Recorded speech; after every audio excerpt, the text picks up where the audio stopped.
Hello guys, వీడియోని టమాటాలు చూపిస్తాను అనుకుంటున్నా. ఏలే కానీ టమాటా కర్రీ ఎలా చేయడం అనేది చూసుకుందాము. సో ఫస్ట్గా దీంట్లోకి వచ్చేసి టమాటాలు వేసుకొని బాగా క్లీన్ కడుక్కోవాలన్నమాట. వీడియోని ఇంత పెద్ద కట్ చేసినాడు అనుకుంటున్నారా, చూపిస్తారండి. మిక్సీ గిన్నెలో వేసుకొని మిక్స్ చేయాలన్నమాట. ఇది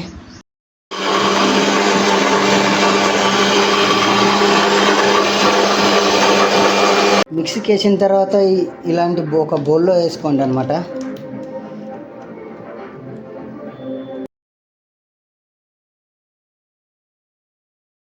ఆయిల్ 2 స్పూన్లు వేయండి అనమాట. 2 లేకపోతే 2.5 వేసుకోండి. నేనైతే 2.5 వేసుకుంటున్నా. అది మీ ఇష్టం, ఇక ఎంత వేసుకుంటారు అనేది. నూనె వేడిగా అయినప్పుడు జీలకర్ర ఆవాలు వేసుకొని పోయి బాగుంటుంది. మొత్తం అయితే ఇప్పుడు దీంట్లో వేసేసిన అనమాట. సో అంతా కలిపేసుకోవాలన్నమాట. అంతా ఒకేసారి. దీంట్లో వాటర్ వేయకూడదు, మెయిన్ థింగ్ వచ్చేసి. బాగుంటుంది. వాటర్ వేసినామనుకో కాసేపు కూడా, అంటే మధ్యాహ్నం లోపల సాయంత్రం లోపల వరకు ఉండదు అనమాట. వాటర్ వేయకుండా చూసుకోండి.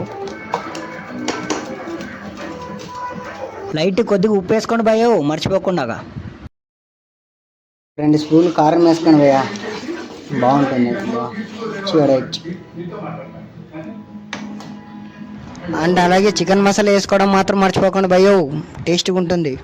మొత్తానికైతే టమాటా కర్రీ అయిపోయింది. కొద్దిగా లైట్ కరివేపాకు వేసుకున్నాను అనమాట, నాకు నచ్చితే వేస్తాను అనమాట. బాగా ఇంకొక 2 మినిట్స్ ఉండి ఆఫ్ చేసేస్తా. ఇంకేంది భయ్యా, మొత్తానికైతే టమాటా కర్రీ అయిపోయింది. బ్రష్ చేసి ఇంకా లాగేయడమే, ఇక చివాడేయాలి. ఇక ఉంటాం అలా. Bye bye.